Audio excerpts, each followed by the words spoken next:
So, welcome to Monster Talk Live. I'm Blake Smith. I'm Karen Stolzno, and this is Magistrar. I am Magistrar, Sara Head, and I'm a Magistrar because I have my master's degree, in case anybody gives a shit. Is that what that means? Oh, should I be calling my wife that? She just makes me call her master. Is that wrong? Well, technically, master is also correct. Magistrar just sounds better to me. I don't know. It's very fancy, yeah. It's a little weird saying master head because there's a lot of places that can go, and none of them are very helpful. This is a good time to remind people this is the Monster Talk live stream. It is not safe for work. Luckily, none of us are at work right now. You can support us on Patreon at monstertalk.org. Go to support, or you can go to patreon.com/monstertalk. And I've reiterated my Patreon page as well. So that's right. Karen's reactivated that. We should put a link to that on the page as well, in addition to talking about it here. Yeah. We'll get around to that. And so we've got people joining us. Hello. Hello. Welcome. Sarah has been on our show before. We've done crossovers with her and Archaeological Fantasies. Let me try that again. Okay. But Sarah, maybe you want to introduce yourself and talk about who you are. Yeah, so my name is Sara Head. I am the host of the Archaeological Fantasies Podcast and the Archaeological Fantasies Empire. We also have a Patreon, and what I'm really wanting to hawk tonight is our YouTube channel, because I'm 300 subscribers away from 1,000, and that allows me to start putting commercials into my stuff and making money. So y'all give me a hand out there. But yeah, so I'm the head of ArchyFantasies. If you've been listening to the podcast, it's been around for like 6 years, 5 or 6 years now. We used to have Ken Fader on it and Jeb Card, who I think runs around with Blake now, stolen from me. It's the bromance. Bromance. No, you and I have done some shows together for your show, so absolutely. Yeah, and so I've been stealing Karen. So yeah, there you go. And I feel like we all have a similar mission. That's true. We usually have a drunken Halloween crossover. So I know. I'm really sorry we didn't do it last year, but I just could not get my shit together. This year we'll have to do it. Have to do something. We will. We need to do another one this year. Yeah. Those are always fun, and now I've got a theme going for them. So yeah. No, people dig them. Talking about digging. I've come up out of the basement for this one. This is my office. Oh, someone's asked what's the name of the YouTube channel. The name of the YouTube channel is ArchyFantasies. It should be youtube.com/ArchyFantasies. That should get you there. We'll put a link in the show notes. We will eventually post this on YouTube. We'll put a link there as well. So yeah, I mean, basically, if you Google ArchyFantasies, ARCHY, the word fantasies, I am ArchyFantasies. So if something pops up, it's probably my stuff. And we're done. Nice. Excellent. That's a wrap. Cool. What was that being? I thought it was my phone. I don't know. There it is again. Well, anyway, we should say what we've brought Sarah on to. Well, it's still gone. Disconcerting at this point. I don't know what's beeping. Sorry. Is it people joining maybe the show? I don't know. Or maybe I don't know. You know what I'll do? It sounds like it's me. I'm going to put it onto there. It'll only go in my headphones now, so it will change. So I liked it. It was very soothing. Yeah. So when I contacted Sarah, I said, "What would you like to talk about?" And so you thought about it for a little while, and you came back and you said Skinwalker Ranch. I would like to talk about Skinwalker Ranch. Yeah, and in particular, why would we necessarily talk about this? Because there's a thank you. relatively new reality TV show which has come out on History Channel, isn't it?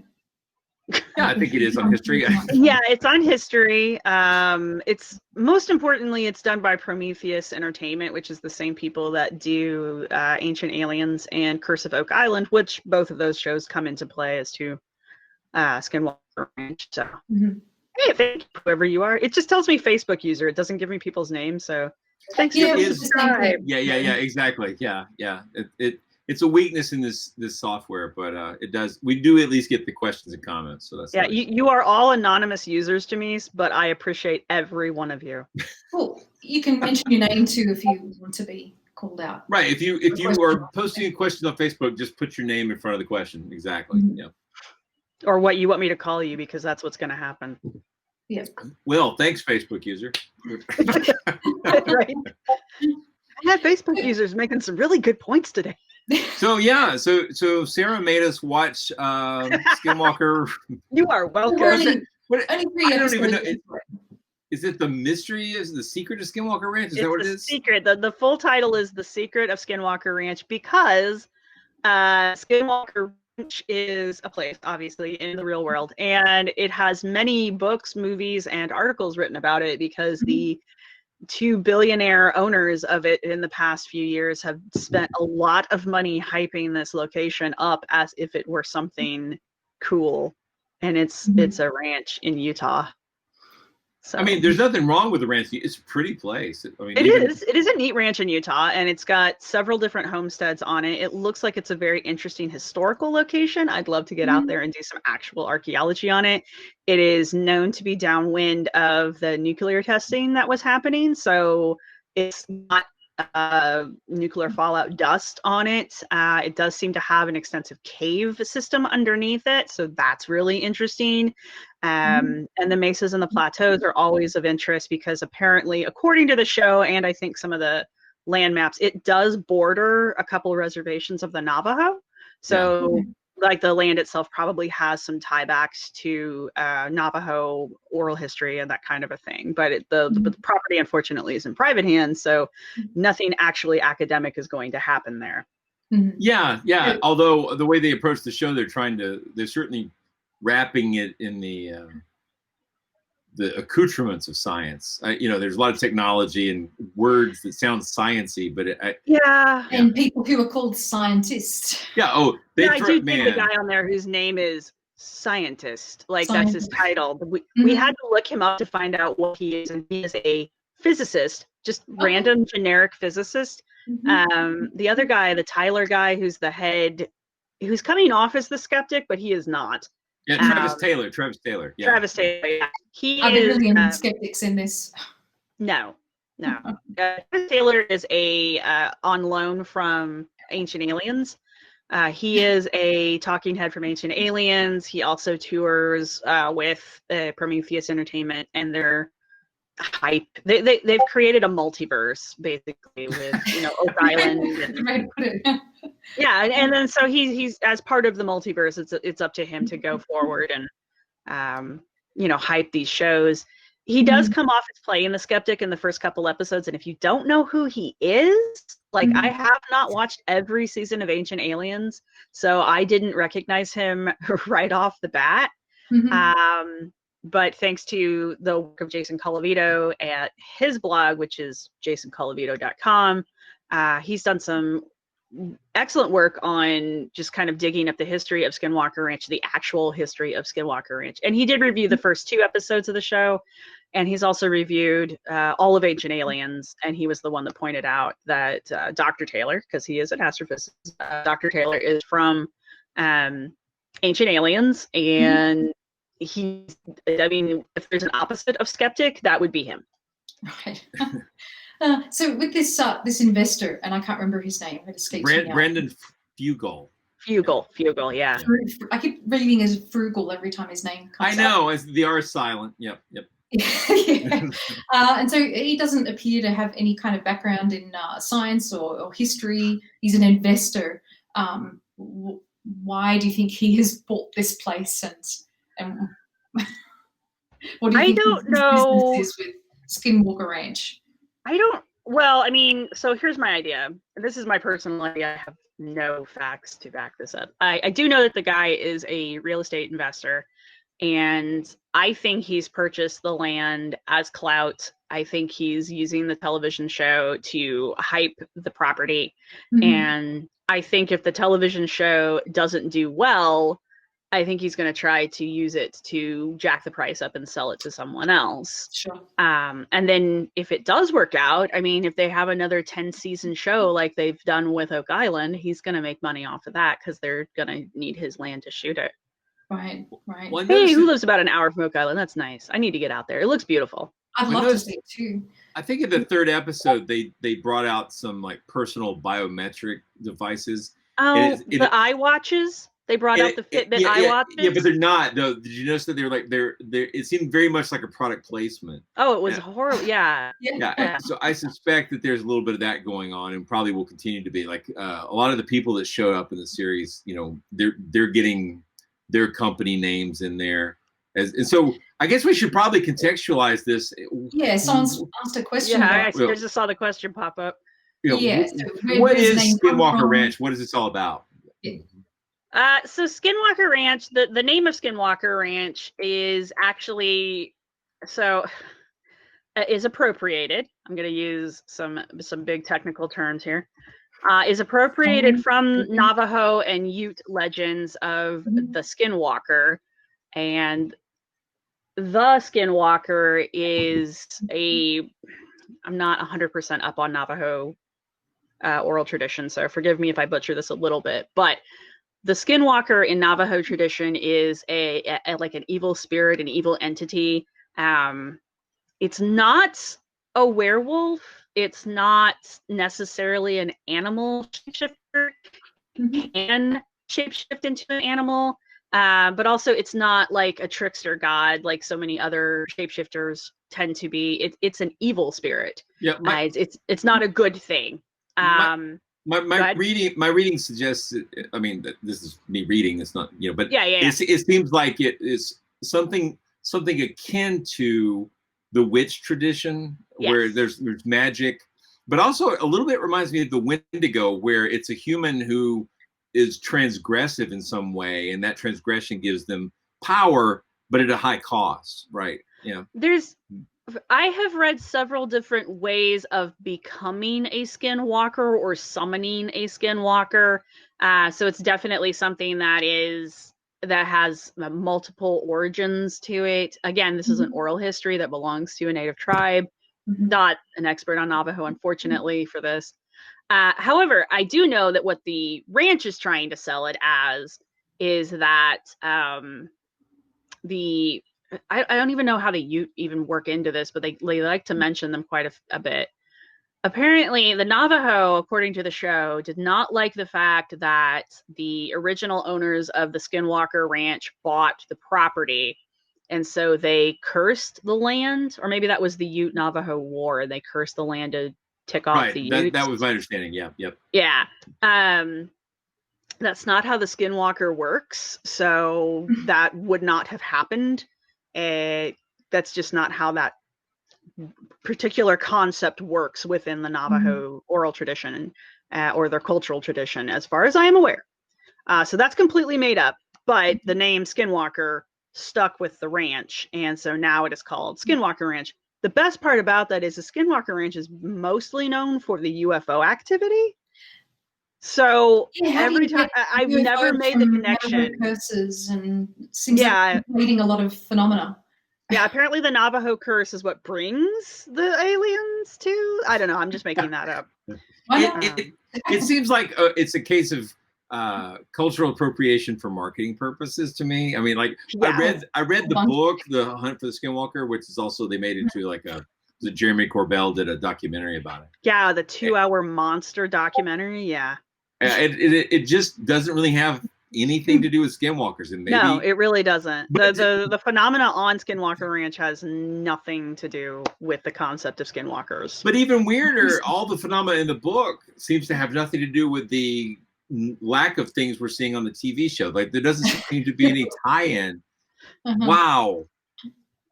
I mean, how do you tie in nothing? Just talk about everything. Well, the way it's interesting in the documentary Corbell did. The way they kind of tied it in was they all sat around a fire and they told stories, and that was where we got a lot of the lore. At least you got some s'mores and some stories. Yeah, at least you got some good spook stories out of it. Jason Colavito also points out that a lot of the stories about Skinwalker Ranch are very typical ghost stories that you would hear of any haunted location. Going back and looking over them, he's correct. There's nothing unusual about these myths and stories and folk tales that people are telling about their supernatural experiences. The thing that Jason points out that I think is probably the most important detail that we should push is that there are no stories about Skinwalker Ranch until the mid 90s, 1990s, because that's when Bigelow purchased the property, around when Bigelow purchased the property. And he is actually the one who really started pumping money into and pushing the idea that Skinwalker Ranch was a haunted location and had all this UFO activity and all that kind of stuff. So before the 1990s, Skinwalker Ranch was just a ranch out in the middle of the desert in Utah.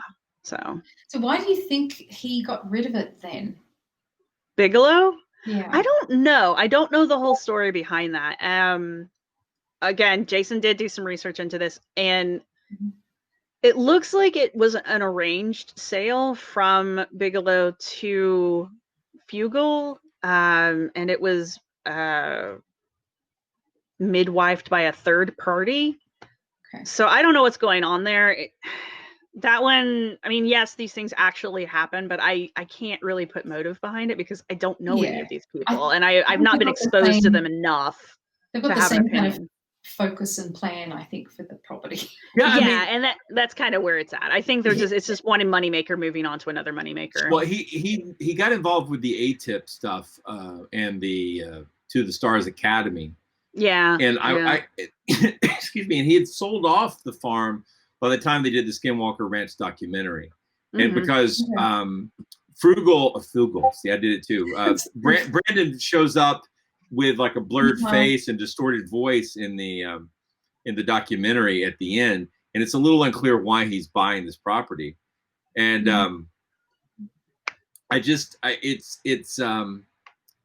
it is very strange, and the history of it's really complicated, and there's really not much more than stories, so it's really hard to kind of track down exactly what's going on. Yeah. I mean, you can track documentally wise. Anyway, you can track the land ownership and the land sales and all of that stuff. You can track all of that because it's on record. As far as like the stories and the weird stuff, I mean, as usual, there's no kind of evidence for this kind of thing, which again, it's hard to prove a negative.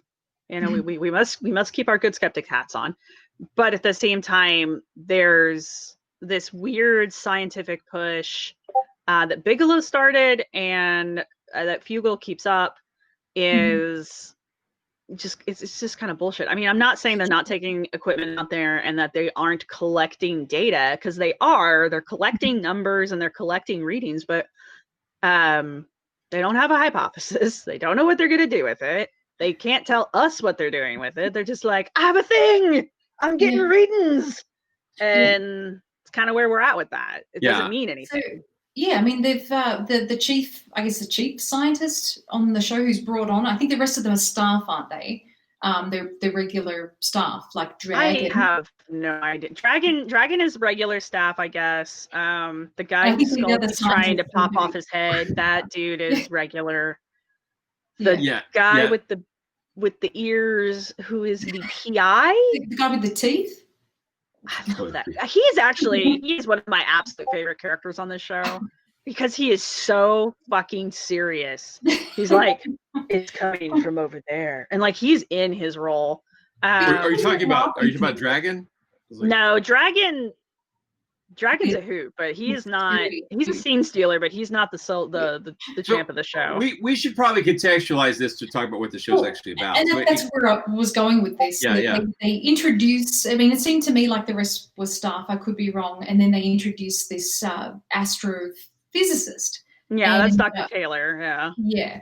And I guess my first question about that is, why do they bring on an astrophysicist? Wouldn't there be a more relevant scientist that they could bring on? They brought him on because they got him from Ancient Aliens. Well, no, I mean, I'm serious. No, I know. The show's being produced by the same people that have produced that show. A lot of the cast that they're going to bring on, they've teased a lot of people coming onto the show, and I recognize a lot of the people from Ancient Aliens that they're bringing onto the show. And they've had a major crossover episode on Ancient Aliens in this most recent season. that was basically a hype episode for the Skinwalker Ranch series. Oh, really? Like a sneak preview kind of thing? Yeah, it was an entire hour-long episode that was all about how ooky spooky Skinwalker Ranch supposedly is, and it's just people with more stories, no evidence, nothing can be reproduced. Oh, did Giorgio go on site? Did we get Tsoukalos Lobos? I don't know if he was on site, but he was definitely. Oh my god, if Tsoukalos went on there and there were aliens, his hair would just be like. That dude's hair is its own phenomena. It is. So the way they presented on the show, Taylor's coming in. Travis Taylor's coming in as the new. Is he the lead? He's not exactly the lead. I mean, but it seems like he's within the narrative construct. He's the outsider coming in. Yeah. Yes. Right. Yes. He is supposed to be the outsider that's coming onto the ranch. Everybody else there has been. It is alluded that everyone else there has been there and been doing research there. P.I. McGee is apparently also the MacGyver of the group, so he's constantly building all of these like weirdo contraptions where he's basically reinventing the wheel. And that's the other reason I really like him. He's like, I have duct tape and pennies, and I've created an electromagnet that creates a disturbance field very similar to the magnetic disturbance fields that we encounter in the field. And it's like, it's a magnet. They made a magnet. Yeah. No, they literally put a magnet in a suitcase and revealed it like it was something important. Yeah. Like the thing from Pulp Fiction, like you kind of wanted the glow come out when they opened it. Yeah. I thought that too when they opened that bloody suitcase. When they opened it was just a magnet. I felt like, okay, here's the whole show, like summed up metaphorically. Yep. It does seem too like he's introduced into the show, and that he's kind of on the outskirts a little bit, and he keeps suggesting experiments and things that they should do, and they're all, you don't understand the vibe of this place, you don't understand the character, and so they keep talking about the ranch like it has its own personality. Yes, and that's the other really interesting thing about that's what's interesting to me is how they have humanized the ranch itself. They've given it human agency. And this is something I talk about on my paranormal archaeology blog and limited number podcast, about how when something is viewed as being paranormal, it gets elevated from being a mundane object to an imbued object. And that's kind of what's happening here at the Skinwalker. Well, it is exactly what's happening on Skinwalker Ranch. And it's very interesting. I don't know if my thing is I don't know if they believe it or if it's just hype. You know? I don't know. Yeah. I've seen a few kind of what look like smiles and laughs, and I don't know if they're taking the piss out of everyone with what they're doing, but it just seems to me like there's more going on behind the scenes. I mean, we see this with a lot of other reality TV shows. There's some strange things go. Okay, first of all, right? Okay, the fact that every time they have the security people show up, they're carrying their guns out, like they're carrying shotguns, like they're getting ready to shoot somebody. Yeah. Yes, like they're always like when they go to, like they're just always walking around with their guns in their hand. They don't shoulder them. They don't like. I mean, every now and then they'll holster a pistol, but like that. I've worked security. I've worked law enforcement. That seems like BS to me. I mean, it really does. Well, it is a long rifle, and I know that it's difficult to carry a long rifle in any kind of comfortable way. But it is a very intimidating thing to see, and it seems very stupid. Like it's not to offend any of our male viewers, but it seems like a very big thing to do, and I don't understand it because it's not easy. Again, it's very unusual. They're not. They don't even have shoulder straps. Like they have to carry them. There's no way for them to. It's very peculiar. They're carrying sidearms on their hips, but I don't know. There's such a focus too on the security of the place, and they had that guy on who was testing that sinkhole, the gases and everything. And why did they keep calling that a sinkhole? That looked like a cave. I mean, it was a cave. They called it a sinkhole, but I know it was not a sinkhole. They also called those people geologists. Well, there's that. So very peculiar. When they had finished, they said, "Well, we'll escort you off the premises," and they're carrying the guns, and those people never actually made it off the premises. There's just like 5 new graves, and Well, they don't even have to dig them. There's just new sinkholes. They throw them in there. That's true. They just toss them down into the sinkhole. Stay down there. What I'd like to know is, like, we're 3 episodes in, and I still don't know why they're calling Brian Arnold Dragon. Like, I looked on the History Channel site. And people want to know is he called Dragon, or is he Dragon? He's a longtime friend of Brandon, the guy who owns the ranch. And they said it is his code name. But I'll be honest, I've been in a lot of places where people had code names and nicknames. We always knew why. Like, we would ask, you get an answer. There's usually, and it's usually not a flattering nickname. Like, you don't get a nickname that makes you a badass. That's just not how it works. Unless you name yourself. Right. Yeah. Right. If your code name is Dragon, you expect there to be something, right? So it's like Star-Lord. It's a great name. Everybody's got. Lots of people have secret code names. I mean, it's just. So, by the way, I'm Death Master for the rest of this podcast. All right. I don't need to explain it. So that's where the Magistrar comes in. Honestly, it's There you go. So we don't know what. I mean, there's part of the story is about this. I guess Thomas Winterton, and he has at some point like a health issue with something happening to his head, and like, a lot of they don't have a headache.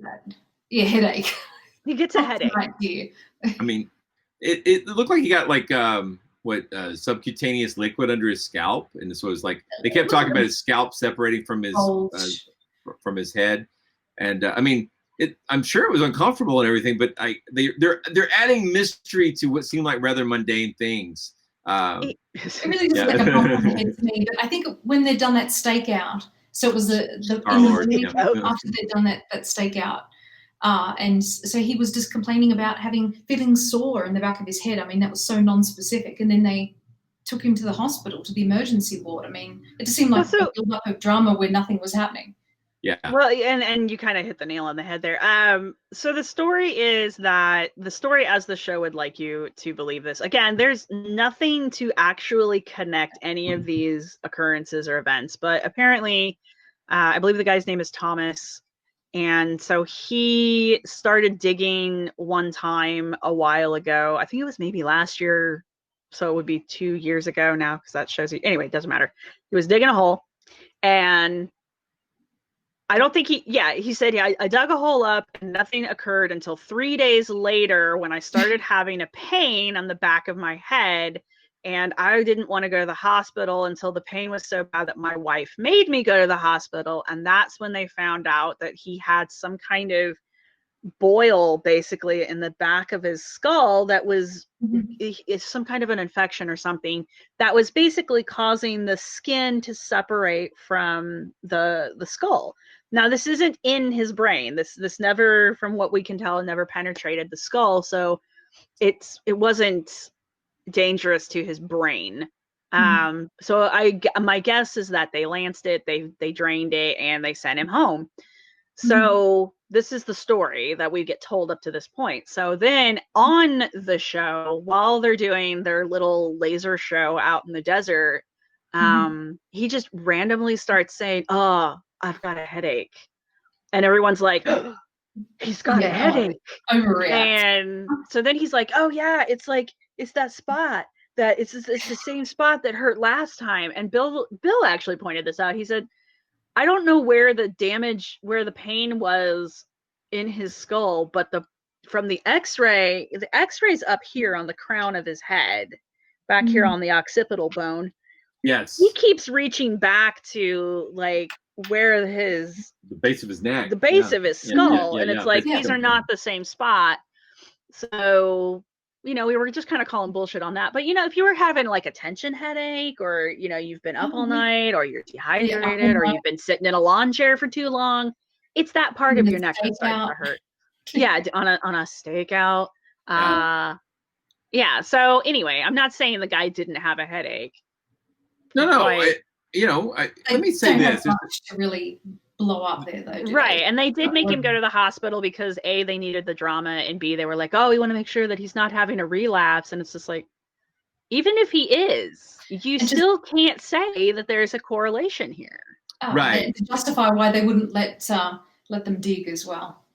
Top of the I don't. So not much happens in the first episode or the second episode, or the third episode, but maybe something will come up in the fourth. But I thought there was this whole thing about the way they're dramatizing every little like event, but they keep talking about how electronics fail, batteries fail, equipment fails. They don't show anything.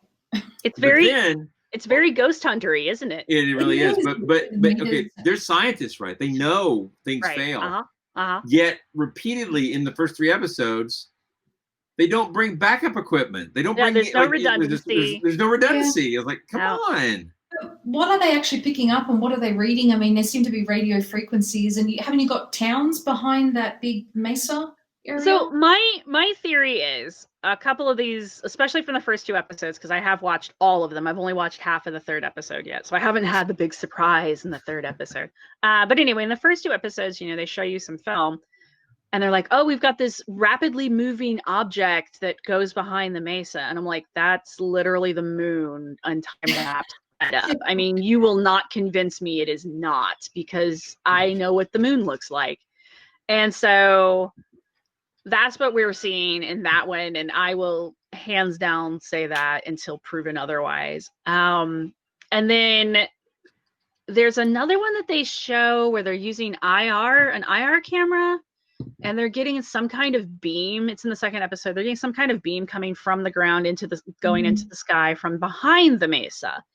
And we find out that there's a radio station out there. Like, what they're not telling you in the show is all of the bits of civilization that are immediately around and adjacent to Skinwalker Ranch. Miles away, yeah.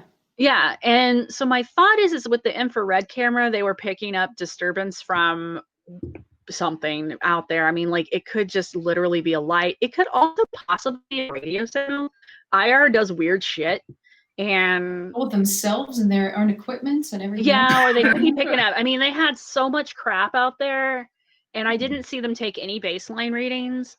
So there's a chance that they're literally just picking up disturbance from their own equipment. Exactly. They're all walking around with mobile phones and like running around with RF detectors. Hello. I mean, I'm not. Yeah, exactly. Okay, I would have cleared. If you really want to do some studies, I mean, clear all the extraneous electronic equipment, including the cameraman. Hello. Exactly. Someone pointed out too that the cameras weren't failing. All the right, exactly. Right. Yeah, the cameras never failed. Nothing important ever failed. In the 3rd episode, they have a guy come out with a really nice quadcopter, and they start freaking out because they're getting all these signals in the 5 gigahertz range. And I'm like, yeah. You know what operates on 5 gigahertz? Quadcopters. So, I mean, I'm not saying that they were detecting the guy's equipment, but that's a real possibility. Also, there's 5 gigahertz Wi-Fi. There's all kinds of 5 gigahertz and 2.5 gigahertz equipment. Well, they keep saying that there's like no signal booster thing out there, and then I guess there's a picture that clearly has a cell tower in it, and it's not that far from the ranch, and I'm just like, well, there's even an airport on the other side of the mesa too, and that's probably where that beam of light was coming from. Yeah. Because the other thing is they're not giving you. So what they're doing with the show?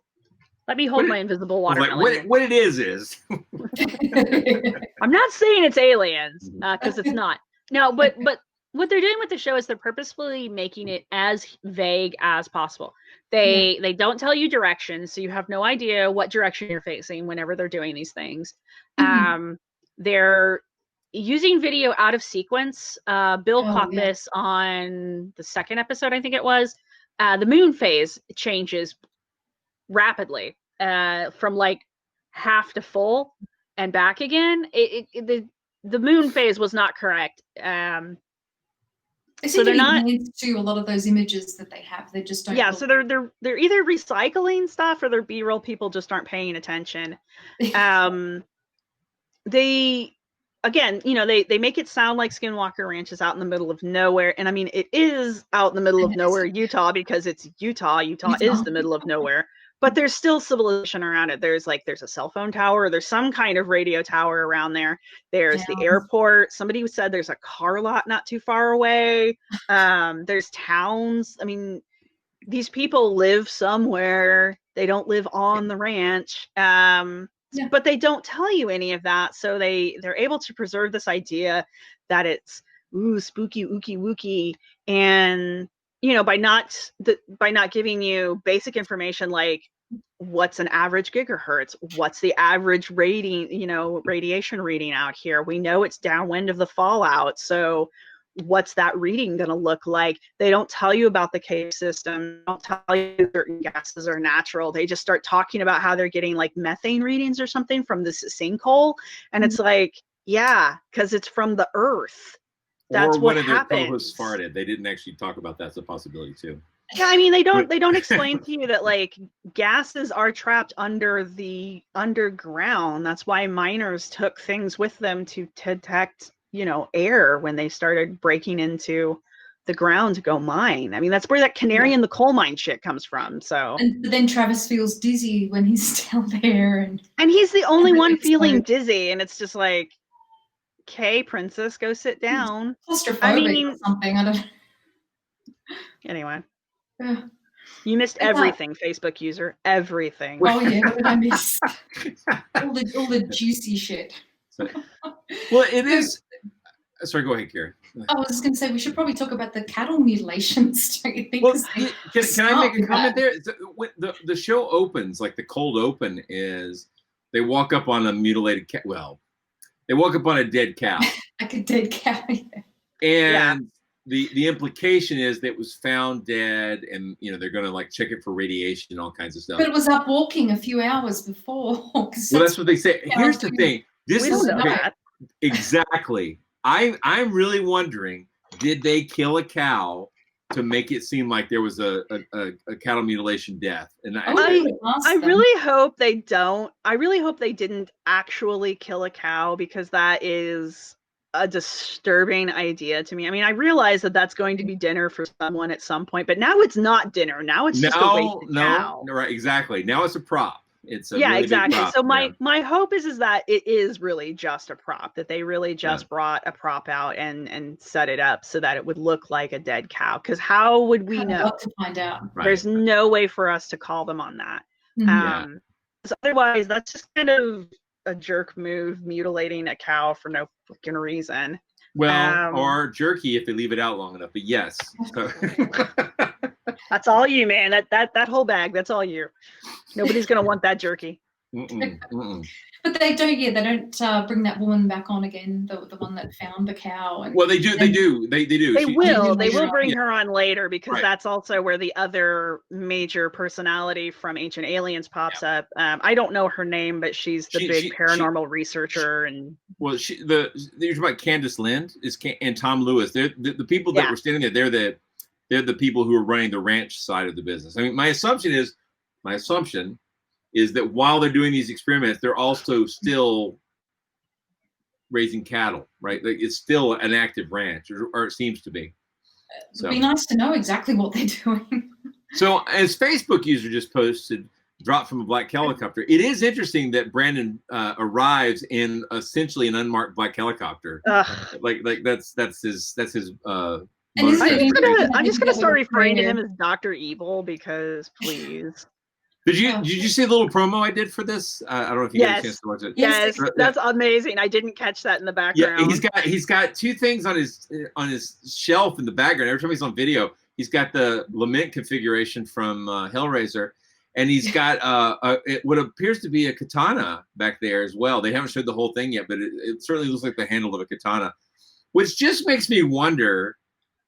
Is he like a LARPer? Is this like he's Scooby-Dooing it out there? Is that the idea? I would not put it past him to be one of my kin, one of my gamer kin. He has all of the personality markers of a gamer. Except one weird coincidence or one weird angle is if he is LARPing, he's LARPing Scooby-Doo and he's a real estate developer, and they're always the bad guys. So exactly. So the next question is that even his real face, or is that the exactly? You're not asking. He's another real estate developer. He was actually Bigelow the whole time. What? I hope he's like Mr. Bigelow. Would have got away with it too if it weren't for you darn kids and your There's no talking dog, but that's what this show really needs. Did you see the bit where they first went in the helicopter and they said a prayer? It was like halfway through as well. It was very uncomfortable. It was very uncomfortable. You do it at the start for protection, and yet they do it halfway through. It was just like, right. This is, I mean, the whole thing is blatantly scripted, and you have a look at the credits too. Are you saying it went down according to scripture? Is that what you said? I'm not making fun of LARP. I will out myself. I'm an avid LARPer. I love LARP, but I also know my own kind. So yeah, I will defend gamers. I'm sorry. No, I'm a gamer too. I mean, I don't even mind LARPing. I just think it's good to be self-aware enough to recognize that you're not actually solving mysteries. You're just pretending. You're just pretending. Mm-hmm. Right. If nobody has a GM, you're just like free-forming it. Like you're like the protagonist in Total Recall at the end. You're just doing a free-form fantasy and you're trapped forever in your catatonic state. That's yeah. The thing that really kind of gets me about Fugal is how incredibly checked out he seems. Like they call him and they're like, oh yeah, we had to take Thomas to the hospital again, and he goes, oh no. He's a bad actor.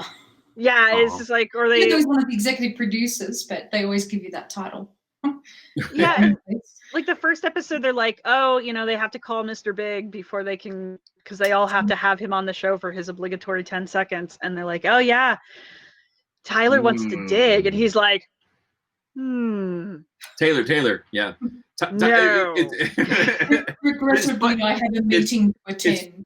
It's funny because Tyler's like a character in a book I just read about ufology, but Taylor, yeah, character. Yeah, but you're right.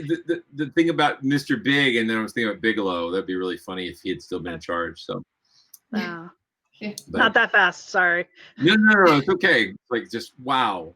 But there's other people there too. There's Eric Bard. He's the guy that had Eric had the suitcase. I love Eric. Eric's my favorite character. And Jim is Jim Segala. Is he a medical doctor? I got the impression he was that's always wearing the same vest. No, that's Jim Morris. Manager. Jim Morris, the manager. Yeah.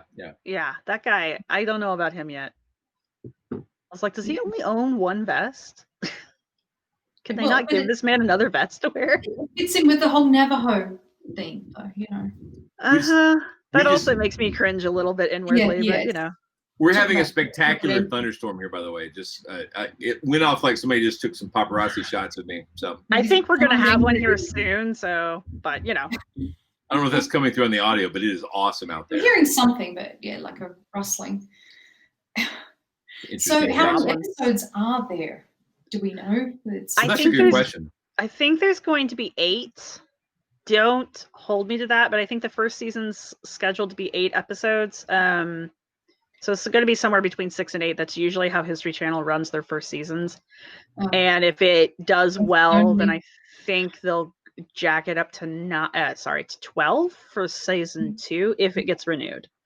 So if it gets renewed, I mean, it hasn't even finished yet, so let's not get our hopes up yet. Wow, it's not entertaining. It's not engaging. Oh my God! Here's the thing: it's the Skinwalker. The Secrets of Skinwalker Ranch is an immediate copy of the Curse of Oak Island. It's the same people, the same concept, the same pacing. If you've ever watched the same amount of treasure buried on the property. Yes, exactly. And so that's what they're doing. Like they're stretching out this lost cause as long and as much as they can. Now, I think they're playing, because I'm watching Oak Island for my thesis, and it's a magnetic storm, Blake. You're going to die now. It's the aliens coming to get you. That's what it is. Thank you, Facebook user. It's just what I'm going to call everybody. Nobody's giving a name. Anyway. Themselves. But so the reason why it's so slow is because that's the pacing of Oak Island, and I personally think it's slower, and they really try to put the drama into it in the worst possible way. Like, at least the first season of Oak Island, you're like, okay, I can see how you're trying to do you're trying to work up the brother angle and the happy good old boys, everybody's working together, this is a legacy project. And now we're at Skinwalker Ranch and it's like, the man in black is coming to take you away. It's the dumbest thing. Still kind of good old boys though, but it is. You know, I wonder if, don't slam In Search Of. In Search Of was brilliant. It's awesome. It was of its time and something very different to this. This is crap. But do you think that we should reconvene at the end of this, or do you think that it's just not worth it? I honestly don't know, because I think that the season probably could have been 4 episodes, and they probably could have picked the pace up a lot. Dragged it out. Yeah, but I think they're trying to drag it out too far. They're dragging it. That's why How do you not have horn sound effects for him? Like, how do you not have the sound saxophone for him? Or just cymbals. I actually, this is true. I feel kind of bad for Mr. Arnold, because I don't know, like, if I knew I was going to be on TV and the producer's like, oh, we're going to call you a dragon. I'm like, no, you're not, because I have to actually go out in public and I don't want to be called dragon. That's ridiculous, right? Yeah, he actually reminds me of a pro wrestler that used to wrestle when I was a watcher of WWE. And yeah, Toothless Aggression. Yeah, that's who it was. And it's just like, every time I see him, I just cannot take him seriously, because I think he's going to like start busting out some arm pads or something. I'm like, yeah, taking it down. Do you think he looks a little bit like Thomas? Are they related? Or is it just thing? Yeah, I wondered about that, because they do kind of look related, but I don't know. It could be Utah, right? Yeah. It could just be Utah. It could be. It is. Yeah, that's a real possibility. I keep thinking that Jim Morse is going to say something, and he doesn't. I don't know what he's going to end up being. Like, he's the guy with the rainbow sort of vest. It looks like it should be a poncho, but he's like turned it into a vest. It is a poncho, and it is a Navajo weave, and I mean that's the problem. Is it's like I know what you mean, but it sounds like a Navajo. I need a weave. Like, I mean, there's absolutely nothing else that is Native American to this whole thing, so they've had to. I can see him trying to. I can see him like claiming that, though. I can see him trying to play that card, and I don't know how I'll feel about it if he does, because he hasn't done it yet. Or if he has, it hasn't been edited into the show yet. Yeah, so I don't know what's going on there. We're only 3 into it, so yeah, he is the Skinwalker. It's possible. He did feel really bad when Thomas was in the hospital, so like I think he started crying in the 3rd episode. It would be such a better show if the whole goal of the show is to figure out which one of them is the Skinwalker. That would be such a better show. It's really just a really long game of I am not a werewolf. Yes, that would be such a better show. Oh my God. You should be writing the scripts for these things, not them. It's like, there's this game called I Am Not a Werewolf. We can do this live action, you guys. Yeah. I mean, it would be so much better. I just, oh my God, this show is not good. It really isn't. It doesn't offend me as much, though. I will say this. This show does not offend me as much as that show I just Unexplored and Unexplained, or Unexplained and Unexplored. I just finished watching it. That was the other show Jason threatened to rage quit and then didn't. That show is just terrible. This show at least has something going for it, and that's it's not that show. You know what I like about this show? I want to say something positive. There you go. I love the shots that are like the scene-changing establishing shots where the cameraman finds spots on the ranch to show the sun moving through, like an orifice. It's a beautiful area. Beautiful, gorgeous. Yeah. Beautiful. So there's my compliments. All right. Okay. Now, I mean, I try to be kind. I mean, I watch a lot of paranormal TV, and I know these people are trying to make a living, sell stuff, and just, we know that we are too, and that we're honest about it, and they're not. Yeah, there's the difference. If we're interesting, it's through hard work. I mean, are we interesting? Is that what we're supposed to be doing? Oh shit! I don't know. I try. I mean, I'd like to be entertaining if we can be. It's hard, but I mean, yeah. I don't want to be mean-spirited. These people are obviously putting a lot of time and effort into making this show. That's why I'm saying, like, I really like Eric. I love the character of Eric. I kind of like the character of Thomas. I refuse to refer to these people as real people.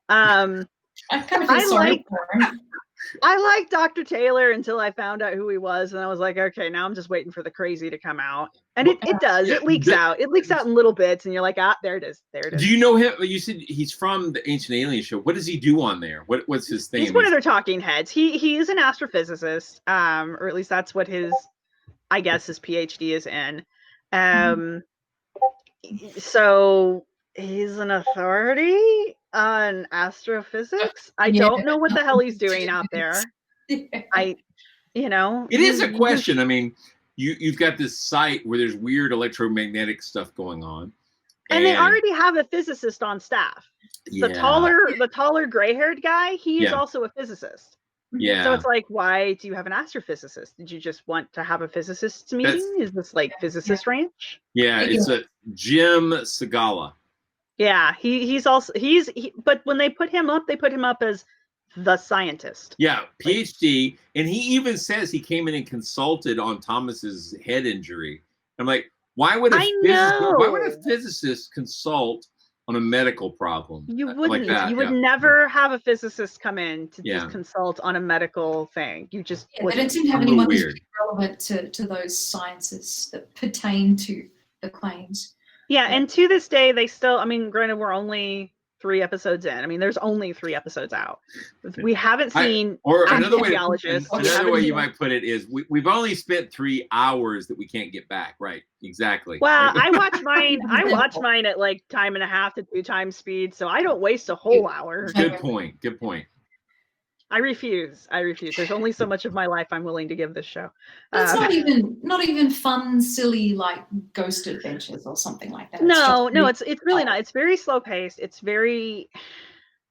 intentionally slow paced. One of the things Jason Colavito also does is he keeps track of viewership numbers on shows like these, and so he was pointing out that. Oh, it's way down. It still did better than Project Blue Book, I think, is what he was saying, because it's replacing Project Blue Book. Yeah, so that one did so bad they just yanked it. Which is sad because it was beautifully shot. I like the acting. It's just that the content was so far off from like reality. Yeah, and I think that's what it was. Why try to tie it in? Yeah. Why? If you're going to do a fictional show, do a fictional show.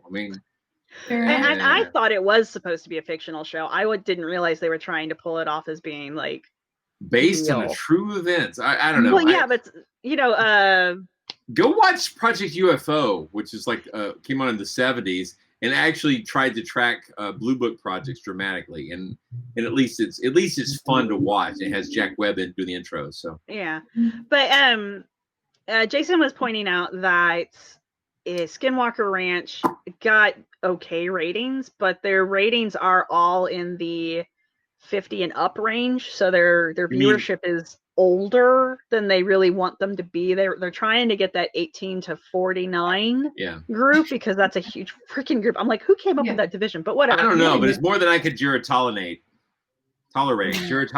There we go. Okay, got it. Tolerate. But just 5 minutes. Hang in there, Sarah. This whiskey is expensive. Do not make me spit it on my keyboard. Okay. So you went from vodka to whiskey? I did. Oh, isn't that how you get sick? It's how I get through this show. Is how I don't have to drink to put up with you, Blake. No. Not you, Sarah. Not you. Not you. The show we're talking about. Oh yeah, no, it's if you made a drinking show. If you made a drinking show out of the Secret of Skinwalker Ranch, Sarah, you'd never get buzzed because it's that slow. You're fine. Thanks. You're a treasured friend. So yeah, no, you're good. You're good. Skinwalker Ranch, I've about had enough of. I honest to God, if Bill wasn't watching it with me and giving me somebody to goof with while we're watching the show, I don't know if I could make it through it. It is very, very slow. And at least Bill and I can make jokes back and forth about it. And he's doing this whole thing where he's like, He's taking this thing to the max. Like, he's got his green screen and he's on location on Skinwalker Ranch, and he's like sneaking through different locations. Like, he'll change his green screen because he's like, I'm sneaking through the base. I'm in HQ right now, and it's just hilarious. And I'm like, somebody's got to make fun of this shit because this show is boring as F. I just realized that in a sense, well, and I guess it's what is that, a mesa? It's not a butte. What is that thing there behind them? They keep calling it. The mesa. It is a mesa. Calling them a mesa. I think it is a mesa. Yeah. Yeah, I think you're right. Because it'd be better if it was a butte. Because then when they go into the cave, they could be butte hole surfers. That would be fantastic. I've always pronounced it. Are they going to go into a cave? Well, there's lots of caves around there. Yeah. Aren't there? I mean, God, it's fantastic. Yeah. Vodka to I don't know if we don't reconvene about this, I just can't commit to watching the rest of it. Oh, well, then we totally have to reconvene because I'm not going to be the only person who suffers through this crap, man. You did that to yourself. We need to bring your friend on so he's got the background and everything. We should do it in real time, like live when it comes out. I should get Bill to come on for the wrap up. Mystery theater kind of thing. Have him have one of his, like, his release. I want to have a picture of him being held at gunpoint, or just have Dragon behind him with his ubiquitous gun and be like, I got captured. Yeah. Poor Dragon. Poor Dragon. Who named him that? That is fantastic. My daughter watched this she was actually playing Animal Crossing or something while I was watching this show, and I kept yelling at the TV, and she was like, "This is like Mystery Science Theater," and I'm like, "Yeah, it's not," because I enjoy it. It's angry Mystery Science Theater. Yes, exactly. Well, at least you're not Elvis. You didn't. Mystery Science Theater, right? Oh, there you go. Mystery Science Theater. I like that. I think I'm going to start using that one. Thank you. Go for it. Yeah. I was angry. I was really angry. So. I rarely regret my time spent, but that I feel like I got robbed here. So. Yeah. And that's the sad part. Like, these shows used to, like, at least when I'm watching Scott Walter's show, like, Scott is fun to watch. Walter. It's fun to watch Walter try to navigate life, and that's why I enjoy his show.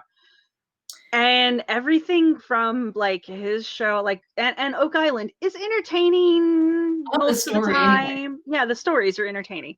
Yeah. Now they're just kind of repeating themselves, and I was really I like a good paranormal whatever, and so I was like, oh, Skinwalker Ranch, this should at least be entertaining because it'll be ghosts and aliens, and there's like headaches. There's unsmellable gas. There's laser shows that don't work. Batteries dying. It is very good. God, that made me so mad. Bill read a really great comment after we finished watching the second episode, because he goes on to Reddit to look for comments because I won't go near Reddit. And so he was on Reddit and he found a big, long explanation from a guy who is a geologist, and his dad was a seismologist or something like that. I don't know. So they're both qualified to be talking about this shit. And they're like, yeah. And they're like, this was wrong. This was wrong. Right, whoever just posted Misery Science Theater, that's brilliant. Okay. Yeah, that is good too. Misery. So bad, you guys. That's really good. That's really good. So. But yeah, so like the whole thing with the laser is a bunch of crap. You know, they're like, oh, we don't know where the laser's hitting. Why do you have the laser? What is the laser doing? Like, what is this laser for? And then they get out there and the laser is like the projection of the laser is like this big, and it's like, no, that's not how this works. Like, yes, there's going to be a spread from any light that you use like that, but that's like a fucking spotlight. It's like someone turned on the headlights of the car and was like, yes, that's where the laser is. And it's like, no, it's not even green, you guys. I know what color the laser is supposed to be. You showed me. Yeah, that was very peculiar. Yeah. It's very peculiar because it was very BS. It was just absolute crap. And you know, they're just standing up there like, oh, well, I can't see where the laser was coming from. And it's like, why are you all there? Why didn't you have a second team that was up there where you were shooting the laser? What the hell are you doing? Who's taking records? Yeah, exactly. They didn't take any equipment. What they did though was they made a TV show and put it on the History Channel that made Hellier look like Emmy award-winning material. I have not watched Hellier yet, and I really need to. I would normally say you haven't missed anything, but yet here we are. Talking about something just like it. So yeah. Well, we've burned through an hour. I realized we commented on people's Facebook comments, but they're mostly just making fun of Skinwalker Ranch dressing. So yeah, well, that's how it goes. That's how it goes. All right. Well, I guess we've reached our 1 hour mark, so we have to wind up here. Yeah. Sarah, thank you so much for coming to talk to us about this. Thank you. That was a lot of fun. No, this is fun. I like this. I like this format. I wish the show was better. I wish the Skinwalker show was better. I do. I wish it was a better show. I wish the actors were better. Yeah. Yeah. I mean, it could be better. They could really play up the paranormal, make it ooky spooky, but they're really not. No. Thank you for everybody who tuned in for the live stuff. We will be posting this on YouTube, and next week, if all goes well, we'll be streaming live to Facebook and YouTube simultaneously. And I won't be. Armageddon next week. What? We'll be talking about Armageddon, aren't we? Is that end of world prophecies, and so we'll have David Perlmutter on the show. Yes. I'll wear my cap, and that'll be awesome. Yeah. It'll be good. End of the world. Well, you have to hit on the Maya and the 2012 debacle. Because the world ends when the calendar runs out. That's how it goes. Yeah, we'll hit as many theories as we can. But yeah, that was fun. Thank you, Sarah. Good to see you. And good to see you too. Soon. And I now have faces to put with voices because I think this is the first time I've ever actually seen Blake in the flesh. I don't normally have these red marks under my. I'm still trying to figure out what that's all about, but there they are. It might be the sun from watching Skinwalker Ranch. It's probably that. Could possibly be the vodka. Could be the sun. Could be Corona. I just would have gone with the sun and be like, "Yeah, I was out in the garden today." Yeah. I work out outside when I'm there you go. So all right, I'm gonna hit. Justin. Here we go. Thank you, everybody who attended. Good night, guys. Thanks for joining us. Good to see everyone.